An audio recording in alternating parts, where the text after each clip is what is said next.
Hey guys, I'm going to show you how to fix website not allowed error on your iPhone. So if you're trying to open a website in Safari and you keep getting the website not allowed message, here are a few quick ways to solve it. First, open the settings app on your iPhone. Once you're there, scroll down and look for screen time and tap on it.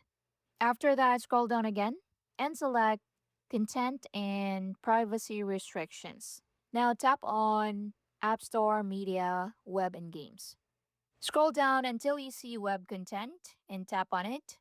Now make sure it is set to unrestricted access instead of limit adult websites or only approved websites. So click on unrestricted. Once you've changed that setting, close the settings app completely and now reopen Safari or whichever browser you're using and try visiting the website again. In most cases, the page should now load properly without showing the website not allowed error.